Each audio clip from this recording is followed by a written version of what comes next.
요나에게 니느웨 사람들은 원수였어요. 그리고 마음속으로 무시하고 증오했던 사람들이었습니다. 그래서 요나는 하나님의 명령에 불순종했고요, 하나님을 피해서 도망갔죠.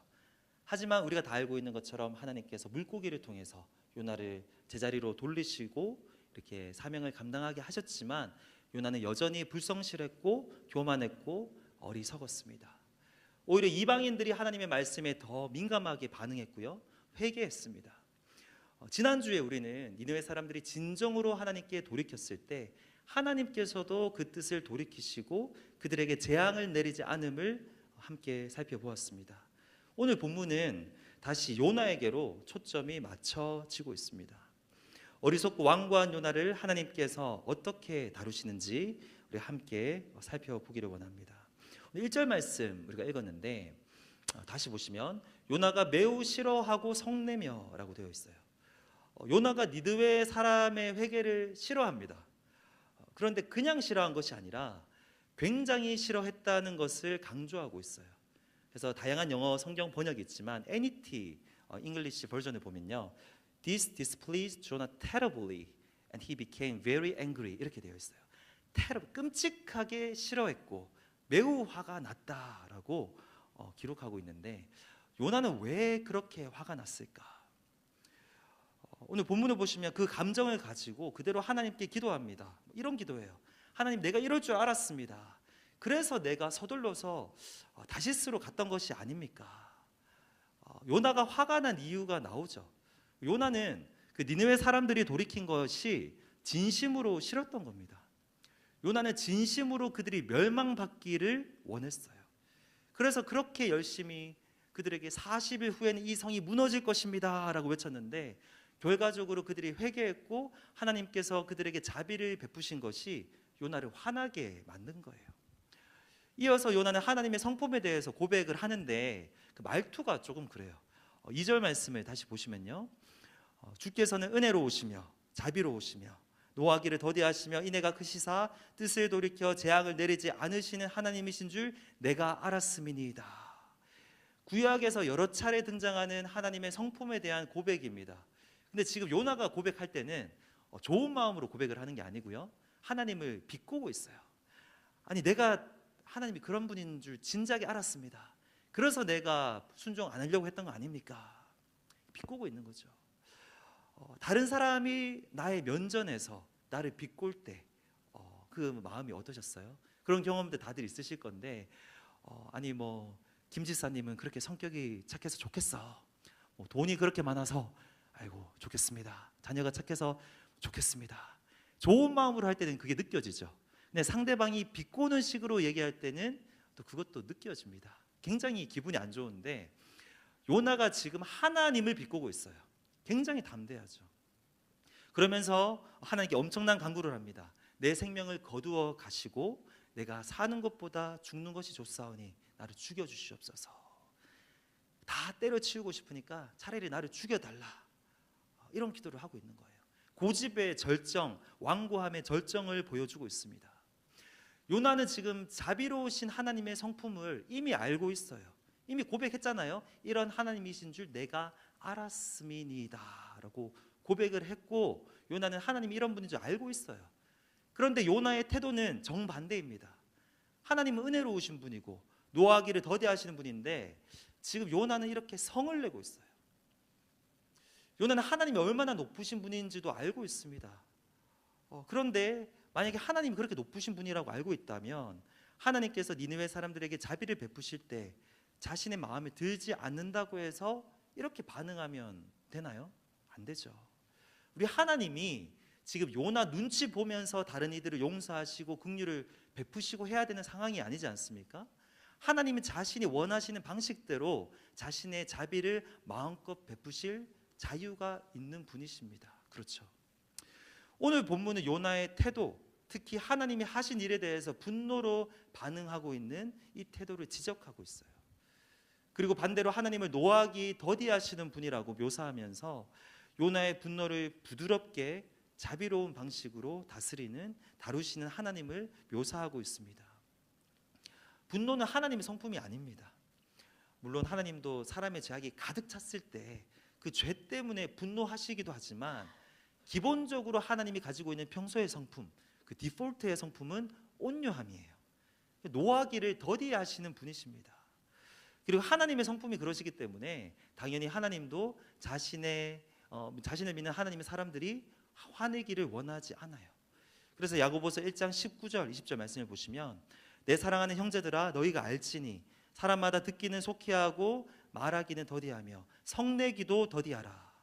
사람이 성내는 것이 하나님의 의를 이루지 못함이라. 아멘. 성내기를 더디하라라고 분명히 말씀하십니다. 분노는 하나님의 의를 이루지 못해요. 다 망쳐버리고 말죠. 여기까지 내가 쌓아왔던 것, 하나님의 나라를 위해서 쌓아왔던 것이 그 분노 하나를 통해서 망쳐버리기도 한다는 거죠. 우리가 삶 가운데 분노하면요 하나님의 나라를 누리지 못합니다.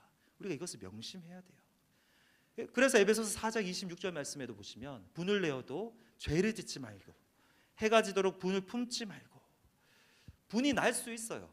그 마음에서 분이 올라오는 것 자체는 죄가 아니지만 이 분 때문에 죄를 지으면 안 된다는 거예요. 잘 우리가 다스려야 된다는 거죠. 근데 본문에서 요나는 지금 그 분노를 하나님께 그대로 표출하고 있어요. 죄를 짓고 있는 거죠. 이런 요나를 하나님께서 어떻게 다루시는지 4절부터 9절까지 나오는데요. 하나님이 요나를 다스리실 때 두 가지 방식으로 다루세요. 첫 번째는 말씀을 통해서 다루시고요. 두 번째는 상황들을 통해서 다루십니다. 먼저는 말씀하십니다. 말씀을 통해서 다루시는데 4절 말씀 우리가 같이 한번 읽어보겠습니다. 4절입니다. 여호와께서 이르시되 네가 성내는 것이 옳으냐 하시니라. 아멘. 네가 성내는 것이 옳으냐. 직설적으로 책망하시기보다는 질문을 던지심으로써 스스로 자신을 돌아보게 하십니다.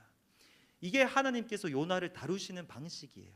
이게 하나님의 성품이고 하나님이 우리를 다루시는 방식입니다. 지금 하나님의 말투와 요나의 말투가 너무 다르죠. 요나는 지금 성질을 내면서 하나님을 비꼬고 있는데 오히려 하나님이 차분하게 요나를 타이르면서 질문을 하십니다. 네가 성내는 것이 옳으냐. 하나님 상황을 통해서도 다루세요. 5절부터 이게 나오는데요. 5절 말씀도 우리가 같이 읽어보겠습니다. 5절입니다. 요나가 성읍에서 나가서 그 성읍 동쪽에 앉아 거기서 자기를 위하여 초막을 짓고 그 성읍에 무슨 일이 일어나는가를 보려고 그 그늘 아래에 앉았더라. 아멘. 요나는 지금 하나님의 질문에 대답도 안 하죠. 대답도 안 하고 그냥 니느웨 성 밖 동쪽 방향으로 나가버립니다. 거기서 초막을 짓고 니느웨 성에서 무슨 일이 일어나는가를 보려고 그늘 아래에 앉았다라고 기록하고 있어요. 지금 무엇을 기대하는 걸까요? 그 성이 멸망하는 것을 보고 싶은 거예요. 소돔과 고모라처럼 하늘에서 불이 떨어져서 그 성이 멸망하는 것을 보려고 지금 앉아 있습니다. 그런데 분명히 하나님은 그들이 회개했고 내가 재앙을 내리지 않을 거라고 말씀하셨는데 요나가 지금 하나님 말을 안 들어요. 시위하는 거예요. 고집이 굉장히 센 사람입니다. 사실 우리도 마찬가지로 신앙생활 하면서 또는 어떤 기도 제목을 가지고 기도할 때 이렇게 시위하듯이 기도할 때가 있어요. 하나님의 뜻이 무엇인지 이미 분명하게 말씀하셨는데도 가르쳐 주셨는데도 마음으로 받아들이지 않는 거죠. 무작정 고집을 피웁니다. 하나님 앞에서 시위하는 거예요. 그런데 이러면 안 됩니다. 당시에 날씨가 굉장히 더웠던 것 같아요. 요즘 이제 텍사스의 여름이 시작되어서 너무 더운데 이쪽으로 이주하신 지 얼마 안 되시는 분들은 이게 정상이냐고. 그런데 원래는 아직 멀었습니다. 10도는 더 높아져야 됩니다. 그러는데 이사 가실까봐 그 얘기는 하지 못하고 뭐 참을만 합니다. 뭐 괜찮습니다. 이렇게 얘기는 하는데 요즘 정말로 덥죠. 근데 만약에 우리가 더운 여름에 밖에 나가서 요나처럼 이렇게 앉아 있으려면 우리가 반드시 준비해야 되는 게 있어요. 그게 뭐죠? 네, 우산. 뭐를 위해서 필요하죠? 그늘을 위해서. 그늘막이 필요한 거예요. 요나도 지금 너무 더운 여름이었는지 그늘의 역할을 할 초막을 만들었다고 하는데 본문을 자세히 보시면 굳이 없어도 되는 표현이 있습니다. 자기를 위해서 초막을 만들었다 이렇게 이야기하고 있어요. 요나의 이기적인 성격을 부각하는 거죠. 지금 니느웨 사람들에게는 불이 떨어져서 멸망하기를 바라고 있으면서 자기는 잠깐의 그 햇빛을 쬐지 않겠다고 자기를 위해서 그늘을 만들고 있는 요나의 모습을 지적하고 있습니다. 이제부터 이러한 요나에게 교훈을 주시려고 하나님께서 일하기 시작하시는데요, 요나를 다루시는 거예요. 상황을 통해서 다루시는데 6절부터 8절까지 계속해서 반복되는 표현들이 있습니다. 하나님께서 예비하사라는 단어가 계속해서 반복되고 있어요. 가지고 계신 성경 6절 말씀을 보시면요, 하나님께서 박농쿨을 예비하사라고 기록되고 있고요, 7절 말씀에도 보시면 하나님이 벌레를 예비하사, 8절에도 보시면 하나님이 뜨거운 동풍을 예비하사, 하나님께서 2장에서 물고기를 예비하셨다라고 되어 있거든요. 그렇게 물고기를 예비하셔서 요나를 기도할 수밖에 없는 상황으로 몰아가신 것처럼 여기서도 자연과 동식물을 주관하셔서 지금 요나를 다루시는 겁니다. 이 예비라는 단어에는 하나님의 주권, 하나님의 개입, 하나님의 자비와 돌보심, 이 동시에 다 들어있어요. 이 단어 안에 하나님께서 예비하신 이 상황들을 통해서 요나를 부드럽게 다루고 있음을 보여주고 있습니다. 먼저는 하나님께서 박농쿨을 예비하셨는데요, 박농쿨 아시죠? 아주 큰 식물입니다. 그래서 그 식물 하나로 나의 그늘이 되어줄 만한 그 식물이죠. 그거를 예비하셨는데 요나가 지금 이미 자기를 위해서 초막을 만들었어요. 그런데 하나님께서 그거보다 더 좋은 그늘로서 박농쿨을 예비하신 거예요. 특별히 6절 뒷부분에 보면 이런 표현이 있습니다. 이는 그의 머리를 위하여 그늘이 지게 하며 그의 괴로움으로 면하게 하게 하려 하심이었더라. 요나는 자기를 위해서, 자기밖에 몰라서 자기를 위해서 초막을 만들었는데 하나님은 그의 머리를 위해서, 그의 괴로움을 면하게 하시려고 또 박농쿨을 예비해 주셨다고 합니다. 지금 이 상황에서도 하나님은 요나를 향해서 은혜와 자비를 베푸십니다. 말 안 듣고 자신에게 분노하고 고집 부리고 있는 요나를 위해서 이 상황에서도 세심하게 돌보고 계시고 이렇게 만져주고 계신다라는 것이죠. 이렇게 하나님의 자비와 사랑은 우리가 측량할 수 없어요. 우리가 헤아릴 수 없습니다. 우리가 알지 못하는 지금도 하나님은 세밀하게 세심하게 우리를 위해서 자비를 베풀고 계십니다. 요나의 반응이 나옵니다. 요나가 박농쿨로 말미암아 크게 기뻐하였더니, 그냥 기뻐한 게 아니라 크게 기뻐했대요. 우리 아까 1절 읽었지만 요나가 니느웨 사람들이 회개했을 때 매우 싫어했다 그랬거든요. 그냥 싫어한 게 아니라 매우 싫어했어요. 그런데 지금 1절과 같은 방식으로 그 기쁨의 정도를 강조하고 있는데 의도적으로 이 요나가 얼마나 단순한 사람인지 지금 드러내고 있어요. 일희일비라는 말 아시죠? 좋은 말 아닙니다. 작은 것 하나에도 기뻐했다가 작은 것 하나에도 슬퍼하는 그런 것들을 가리키는데, 지금 요나를 보면요, 자신에게 마음에 안 드는 일이 일어났다고 크게 화냈다가 크게 싫어했다가 또 작은 것 하나에 이 박농쿨을 통해서 잠깐 시원해지니까 또 금세 기뻐서 기뻐하는 요나의 모습, 성격 이상한 거잖아요. 사실 갑자기 기뻐했다가 갑자기 이렇게 했다가 사실은 다 하나님이 하신 일이죠. 용서해 주신 것도 하나님이 하신 것이고 박농쿨을 주신 것도 하나님이 하신 일인데 요나는 지금 하나님을 보지 않고 그 상황을 보고 있고요, 또 그 상황이 나에게 어떠한 영향을 끼치는지만 보고 있어요. 그래서 자기에게 좋으면 기뻐했다가 자기가 싫으면 또 싫어했다가 이런 모습을 보여주고 있습니다. 하나님께서는 이번에는 벌레를 예비하세요. 이번에는 반대로 이 벌레가 박농쿨을 갉아먹어서 그 박농쿨이 시들게 하셨습니다. 하나님께서 다른 방식으로 요나를 또 다루고 계신 건데요. 그리고 이어서 이번에는 뜨거운 바람을 예비하셨다라고 8절 말씀에 기록되어 있습니다. 뜨거운 햇볕이 요나의 머리를 쬐도록 허락하셨습니다. 요나의 반응이 또 바로 나와요. 금세 기뻐했다가 또 잠깐 뜨거운 바람이 부니까 짜증을 내면서 하나님께 다시 한 번 더 죽기를 구하고 있습니다. 8절 말씀에 스스로 죽기를 구하여 이르되 사는 것보다 죽는 것이 내게 나으니이다. 아까 전에도 차라리 나를 죽여주시옵소서라고 했다가 뜨거운 것 때문에 잠깐 이렇게 힘들다고 나를 차라리 죽여주시옵소서. 이 정도면 습관이죠. 조금만 마음에 안 들면 죽여달라고 때를 쓰는 거죠. 그런 요나에게 오늘 본문에서 하나님께서 다시 말씀하시는데요, 두 번째로 말씀하시는데 이번에도 질문으로 말씀을 하십니다. 하나님은 우리에게도 마찬가지예요. 말씀을 반복해서 주세요. 말씀을 통해서 우리를 다루셨다가 또 상황을 통해서 다루셨다가 또 말씀을 통해서 다루셨다가 또 상황을 주시고, 이게 하나님이 저와 여러분을 다루시는 방식입니다. 9절 말씀에 하나님께서 이렇게 또 물어보십니다. 하나님이 요나에게 이르시되 네가 이 박농쿨로 말미암아 성내는 것이 어찌 옳으냐. 박농쿨 사건을 통해서 하나님은 요나에게 레슨은 교훈을 주고자 하셨고요. 다시 이제 말씀하신 겁니다.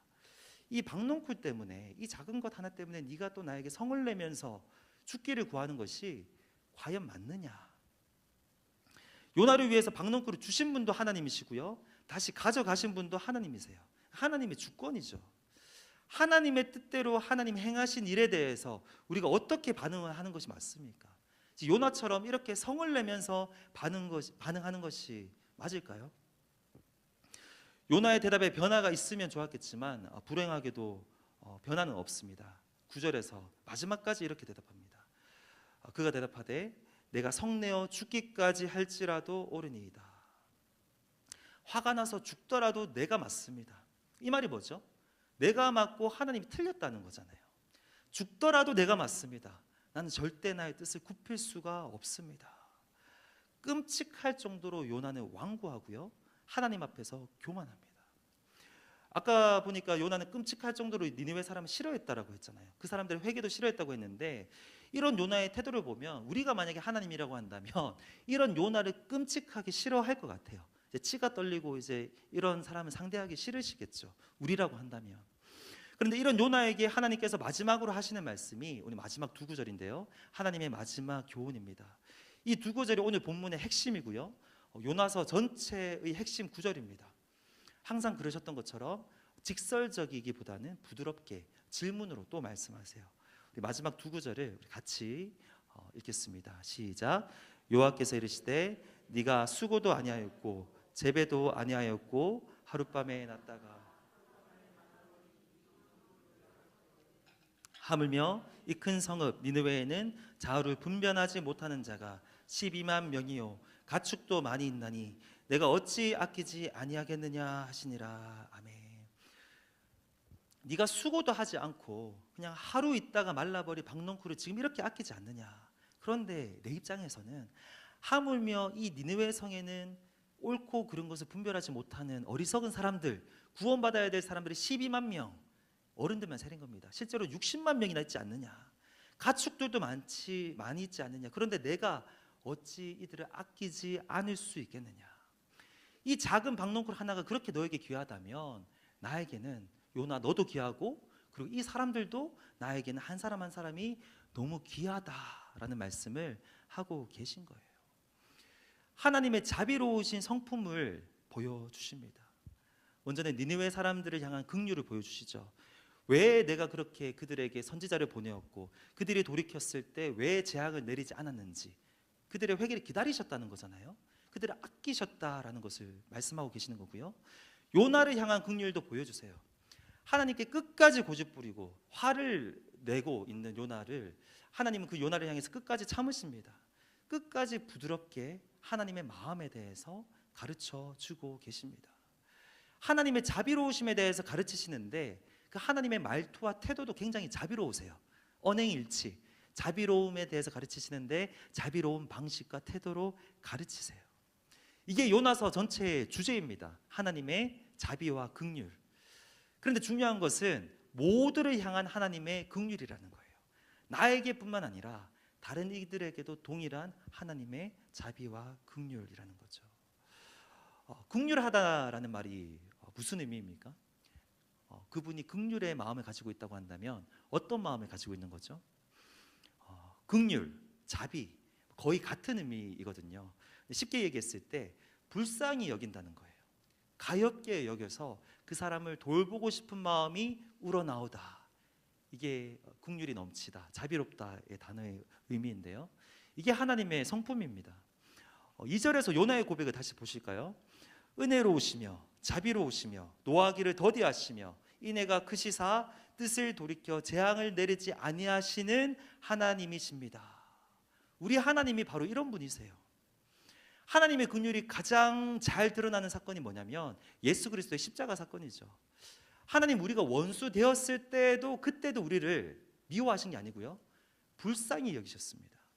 우리가 하나님을 대적하고 스스로 하나님이 되려고 했죠. 내가 나의 삶의 주인 되고자 했고 내가 나의 인생의 하나님이 되고자 했지만 그럼에도 불구하고 그때도 하나님은 우리를 처음 창조하셨을 때로 기억하신 거예요. 마치 이런 것 같아요. 우리가 자녀들을 키우다 보면 이제 점점 크고 징그럽고 말 안 듣고 진짜 속에서 미운 마음이 끌어나올 때 웃으시는 분들은 있는 줄로 제가 이렇게 믿겠습니다. 그럴 때 있지만 그때도 그 갓난아기 때 한없이 사랑스럽고 귀여웠을 때를 떠올리면서 그래도 불쌍히 여기고 또 사랑하려고 노력하다 보면 다시 그 사랑의 마음으로 또 순수하게 회복이 되지 않습니까? 마치 그런 것처럼 우리가 원수 되었을 때에도 하나님은 우리를 불쌍히 여기셨고요, 긍휼히 여기셨어요. 그 하나님의 성품에서, 그 긍휼한 마음에서 우리를 향한 구원 계획이 시작된 겁니다. 그 긍휼의 마음에서 출발해서 하나님이 우리를 보고 이렇게 생각하신 거죠. 내가 어떻게 저들을 구원해야 될까? 어떻게 저들을 해결해야 될까? 라고 생각한 그 결론이 바로 예수 그리스도의 십자가 죽으심이었습니다. 자비로우신 하나님께서 우리를 불쌍히 여기셔서 우리를 지옥에 내버려 두지 않으시고 아들 예수 그리스도의 생명을 내어주셔서 우리를 구원하셨어요. 그렇게 우리를 사랑하시고 불쌍히 여기셨습니다. 그래서 우리는 예수 그리스도를 바라볼 때, 십자가에 매달리신 예수님을 생각할 때 하나님의 긍휼하심은 가장 잘 맛보고 느끼고 경험할 수가 있습니다. 예수님을 바라봐야 됩니다.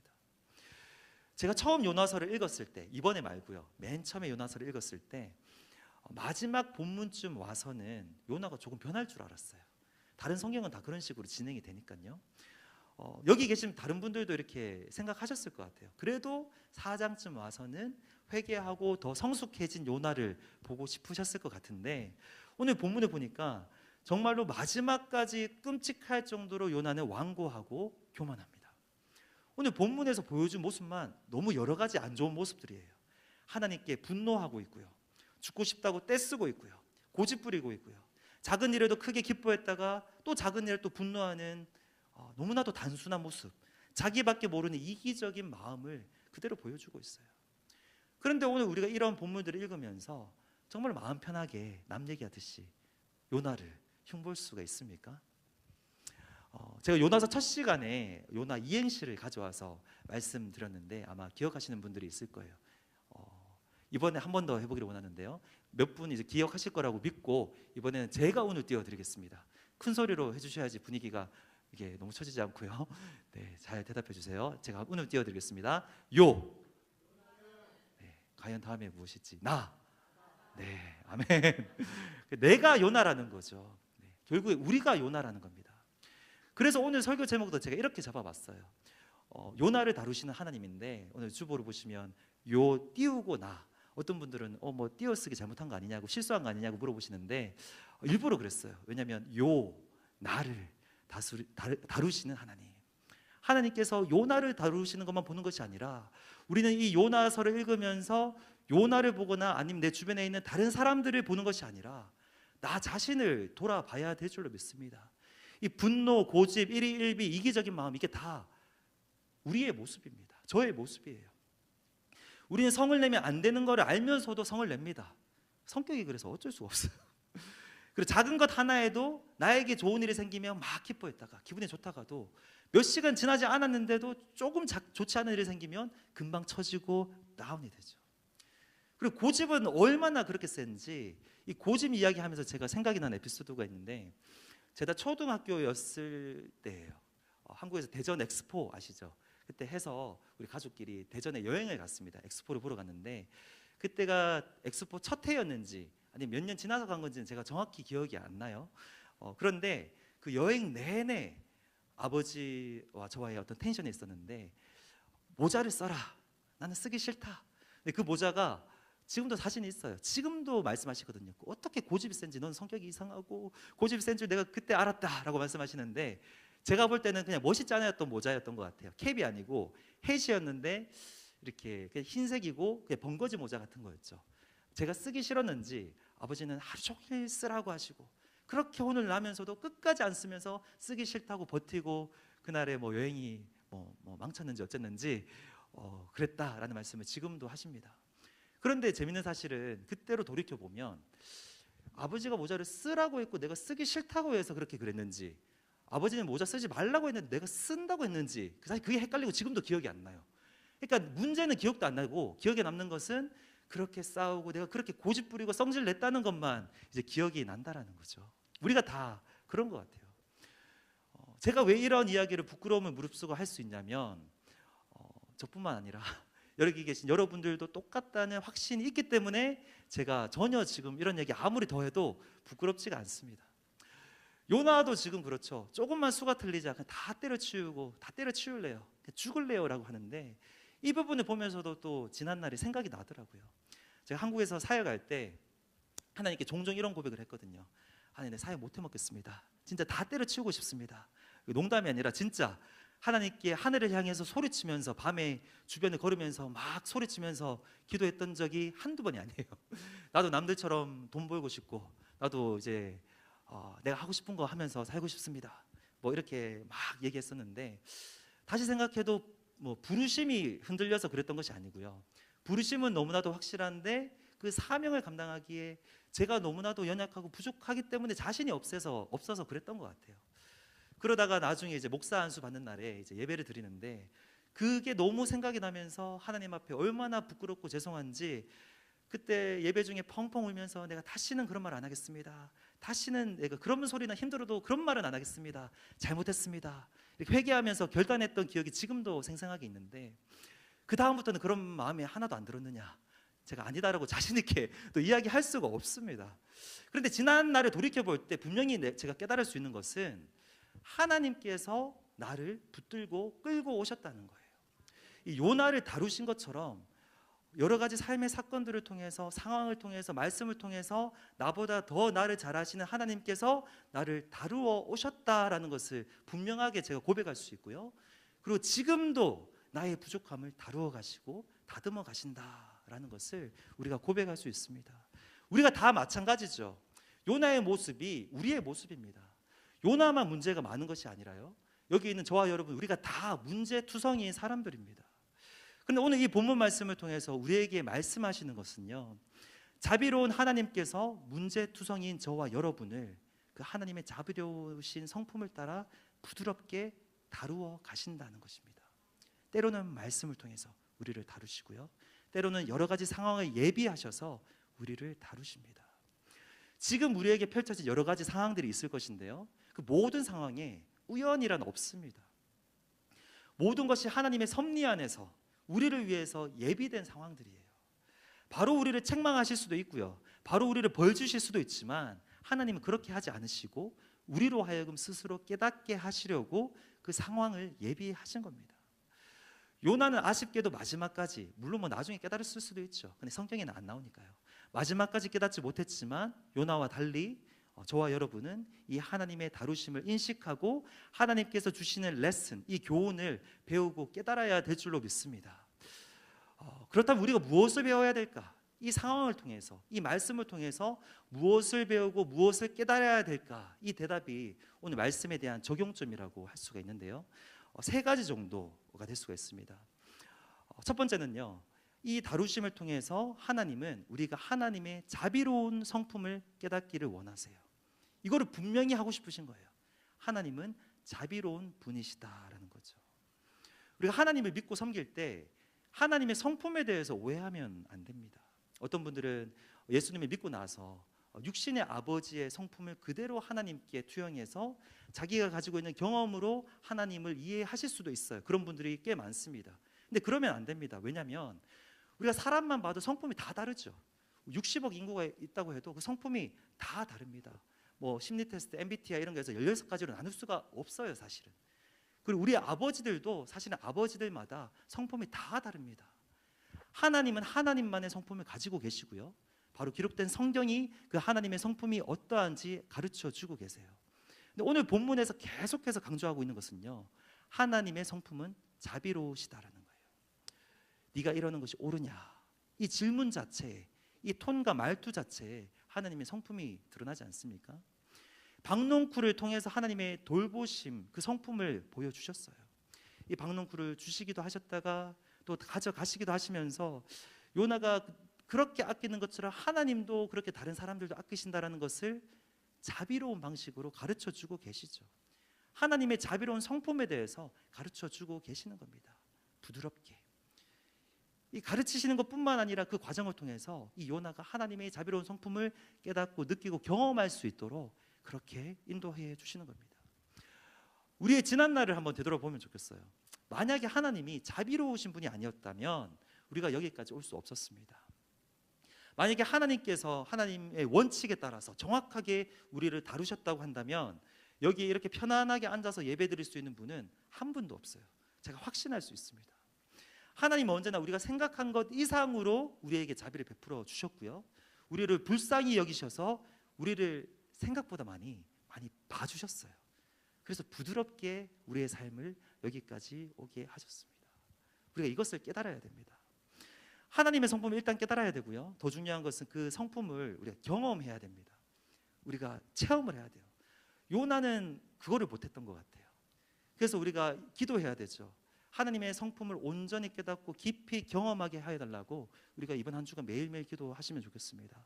날마다 주님의 긍휼을 기억하고 또 고백하게 하셔서 그 하나님의 긍휼하심으로 나의 마음의 구석구석을 적셔주시고 나의 온 심령을 채워주시옵소서, 이렇게 꼭 기도하시면 좋겠습니다. 아까 말씀드린 것처럼 하나님의 자비와 긍휼의 절정은 어디에 있다고요? 예수 그리스도의 십자가 사건에 있습니다. 우리가 예수 그리스도를 바라봐야 되는 이유예요. 날마다 우리가 예수님을 묵상할 때, 그리고 예수님이 하신 일을 생각하고 묵상할 때 하나님의 긍휼을 가장 잘 체험할 수가 있습니다. 이번 한 주간에도 예수님을 매일매일 바라보시고 묵상하여서 하나님의 긍휼하심을 깊이 체험하시는 저와 여러분이 되기를 주님의 이름으로 축복합니다. 두 번째로 배우고 깨닫기를 원하시는 것은요, 우리의 문제를 깨닫기를 원하십니다. 오늘 본문에서도 하나님은 요나가 자신의 잘못을 스스로 되돌아보기를 원하셨어요. 그래서 이렇게 말씀하신 거잖아요. 네가 성내는 것이 옳으냐, 옳지 않다는 것을 깨닫기 원하셨습니다. 말씀으로 깨닫지 못하니까 박농쿨을 통해서 그 잘못을 깨닫기를 원하셨어요. 그런데 요나는 못 깨달았습니다. 하지만 우리는 오늘 말씀을 통해서 내게 일어나고 있는 이 상황을 통해서 우리 자신의 문제를 발견할 수 있어야 돼요. 우리는 모르죠. 나는 지금 문제가 없다라고 우리가 흔히들 생각하고 살아가지만 사실은 다른 사람들이 봐도 다 알죠. 하나님이 보시기는 어떠하겠습니까? 근데 하나님이 우리를 다루시기 위해서 예비하신 상황들, 그리고 우리에게 들려진 이 말씀들을 통해서 원하시는 것은 우리의 잘못을, 연약함을 다시 한 번 더 깨닫기를 원하신다는 거예요. 우리의 연약함, 우리의 악함, 어리석음, 나의 잘못을 발견할 수 있어야 됩니다. 특별히 오늘 본문에서는 요나의 분노를 주로 지적을 하시는데, 네가 성내는 것이 옳으냐, 또 우리에게 물어보시지 않겠습니까? 제가 질문 한번 이렇게 드려보고 싶어요. 가장 최근에 화내신 적이 언제십니까? 대답하지 마시고 바로 5분 전 이러면 안 되니까 네, 대답하지 마시고요, 속으로만 대답하시는데, 이런 질문을 가끔씩 할 때마다 저를 굉장히 좌절하게 만드는 대답이, 간혹가다 어떤 분들은 굉장히 기억을 더듬으시면서 한 몇 년 전이었던가요? 뭐 그때 5년 전에, 6년 전에 이런 말씀을 하시는 분이 진짜 간혹 있더라고요. 너무 화가 나고 거짓말하는 건지. 근데 가끔 보면 진짜 그런 분이 계세요. 근데 예외적인 케이스고요. 우리 대부분은 자주 화를 내고 살아갑니다. 화를 내죠. 왜 안 내겠어요? 왜 화를 내냐 돌이켜봤을 때 우리에게 주어진 상황이 이해되지 않아서 화를 냅니다. 내가 받아들일 수 없는 상황 때문에 화가 나고 또 화를 표출하는 거죠. 그런데 만약에 우리가 이 모든 상황을 주관하시는 분이 하나님이시다라는 것을 우리가 기억하고 있다면 우리가 쉽게 화낼 수는 없습니다. 왜냐하면 자칫 잘못하면 우리의 화가 하나님께 직접적으로 돌아가는 것이 될 수도 있기 때문에 그렇게 화내면 안 되겠죠. 이 분노에 찬 우리를 향해서 하나님은 자비롭게 오늘 저와 여러분에게 말씀하세요. 네가 성내는 것이 옳으냐, 내가 한 일에 대해서, 내가 허락한 일에 대해서, 내가 예비한 상황에 대해서 네가 이렇게 반응하고, 이렇게 불신앙으로 반응하고, 이렇게 분노하는 것이 과연 맞느냐. 하나님의 말씀이 우리를 지적할 때 우리는 우리의 잘못을 인정해야 되고요, 우리의 고집을 내려놓아야 될 줄로 믿습니다.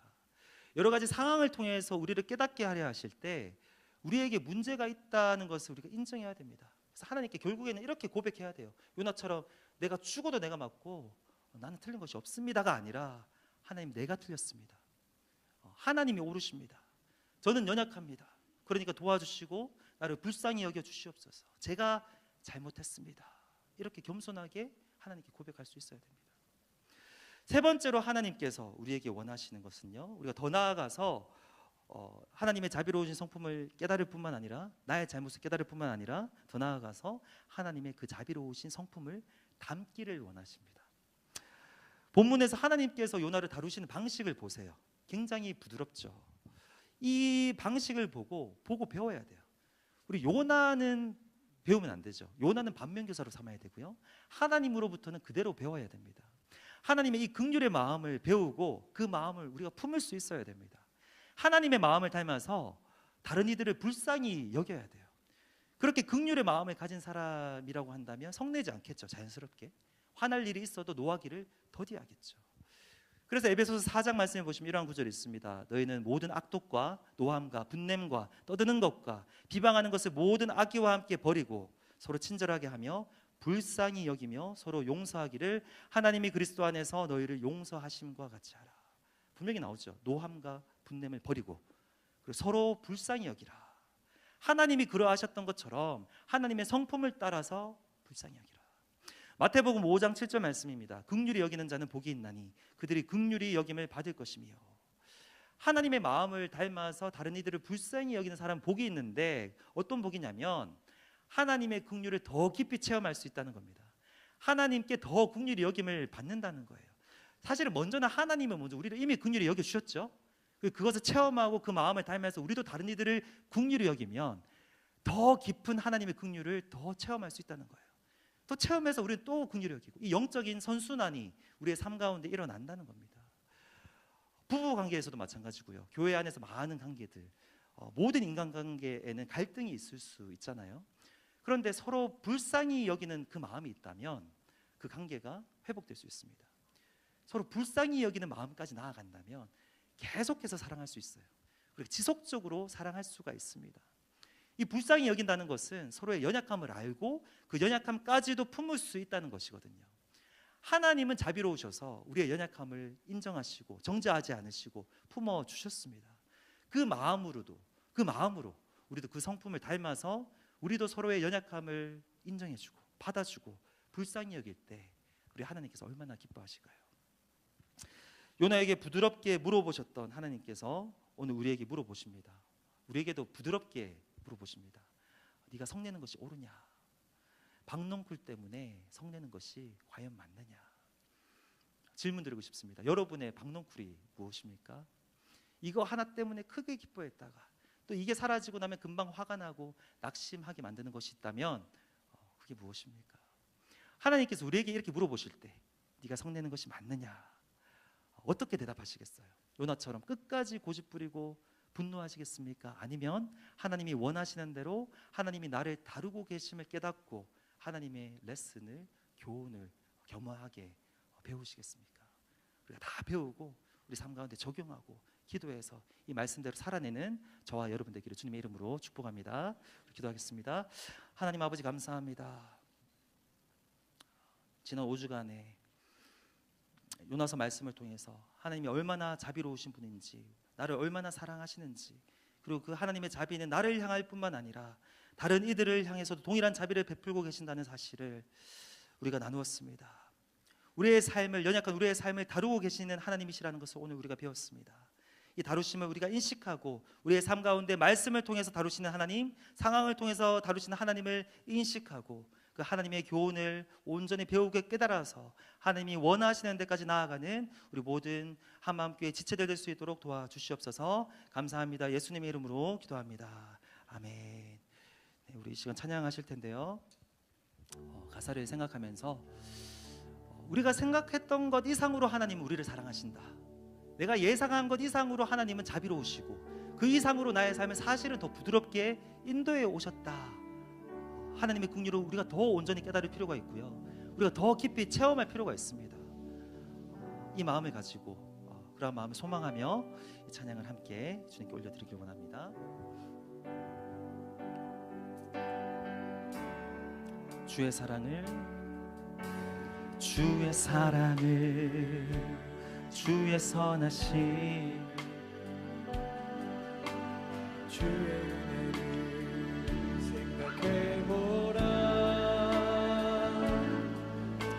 하늘보다도 더 높으신 아버지의 사랑 크고 놀랍네. 아버지 사랑. 이제 그 주님만을 바라보며 한 번 더 고백하겠습니다. 주의 사랑을, 주의 사랑을, 주의 선하심을, 주의 은혜를 생각해보라.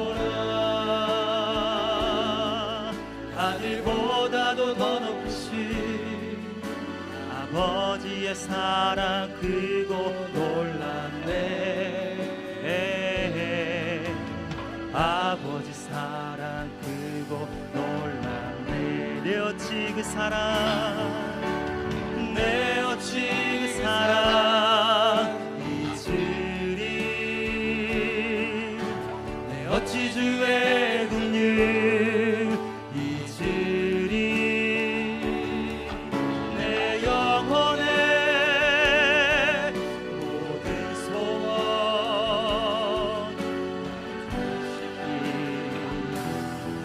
우리 한 번 더 고백합니다. 내 어찌 그 사랑 잊으리. 내 어찌 그 사랑 잊으리. 내 어찌 주의 긍휼 잊으리. 내 어찌 주의 긍휼 잊으리. 내 영혼의 모든 소원 만족시키. 나 길을 잃고 나 길을 잃고 헤맬 때 그 사랑 날 찾아 내셨네. 내 영혼의 모든 소원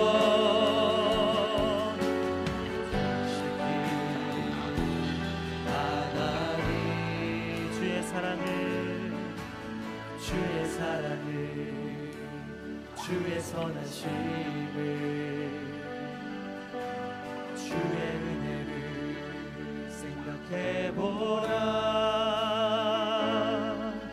하늘보다도 더 높으신 아버지의 사랑 크고 놀랍네. 아버지 사랑 크고 이 시간 말씀을 기억하면서 기도하겠습니다. 우리 하나님은 우리가 생각한 것 이상으로 자비로우신 분이십니다. 우리는 우리가 생각한 것 이상으로 분노가 많고 악하고 연약한 사람들입니다. 오늘 말씀의 메시지처럼 우리의 연약함을 부드럽게 자비롭게 다루시는 하나님을 우리 이 시간 경험하기를 원합니다. 우리 이 시간 첫 번째로 기도할 텐데요, 하나님의 긍휼을 온전히 깨닫고 깊이 체험하게 하여 주시옵소서.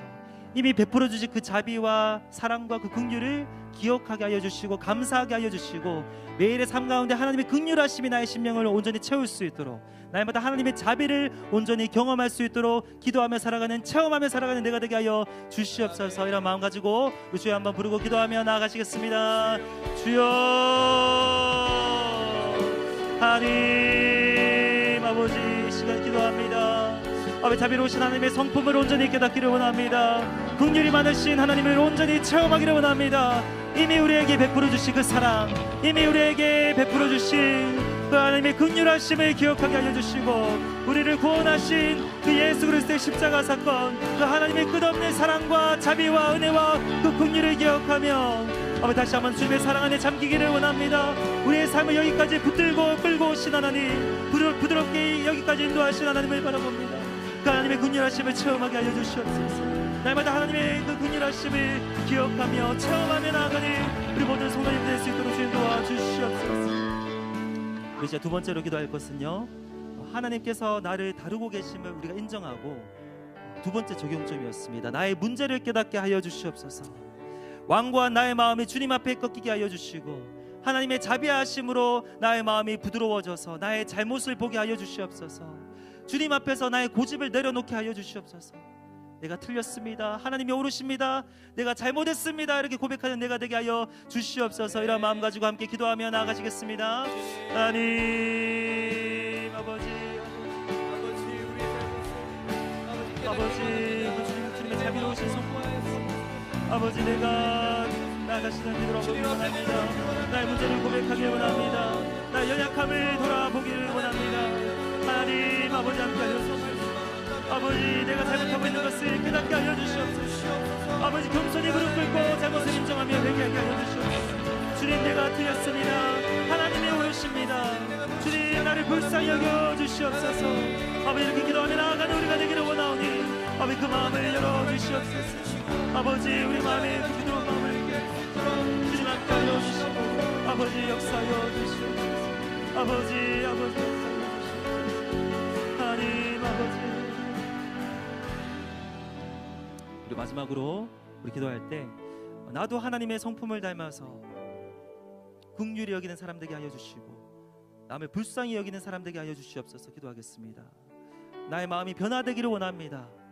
내가 하나님의 자비로우심을 경험하고 또 경험하고 또 경험해서 그 하나님을 닮아가기를 원합니다. 다른 이들을 불쌍히 여기게 하여 주시옵소서. 노하기를 더디하시는 하나님의 성품을 담기를 원합니다. 나를 그렇게 다듬어 주시옵소서. 이런 마음 가지고 마지막으로 기도하며 나아가시겠습니다. 하나님 아버지 우리의 마음을 만져주시옵소서. 우리가 그 하나님의 성품을 닮아가기를 원합니다. 하나님 아버지 자비로우신 하나님의 성품을 닮아서 우리도 긍휼이 많고 아버지 불쌍히 여기는 성품이 되기를 원합니다. 하나님 노하기를 더디하신 하나님을 닮아서 아버지 노하기를 더디하는 우리가 되기를 원합니다. 온유한 성품이 되기를 원합니다. 겸손한 성품이 되기를 원합니다. 나의 마음을 만져주시고 아버지 하나님을 따라서 변화되게 하여 주시옵소서. 아버지 우리의 심령 가운데 아버지 끊임없이 역사하셔서 주님을 닮아가는 우리가 되기를 원합니다. 진정으로 예수 그리스도의 제자 되어 살아가는 우리가 되기를 원합니다.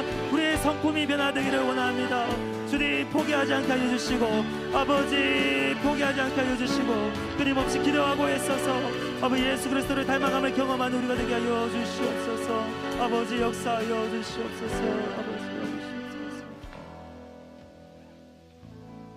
주님 감사합니다. 오늘 이 말씀 앞에 우리가 믿음으로 반응하기를 원합니다. 하나님의 이 말씀을 우리가 배우고 깨달아서 그 말씀대로 살아내는 우리 모든 한마음교회 지체들 되게 하여 주시옵소서. 힘 주시고 능력 주시옵소서.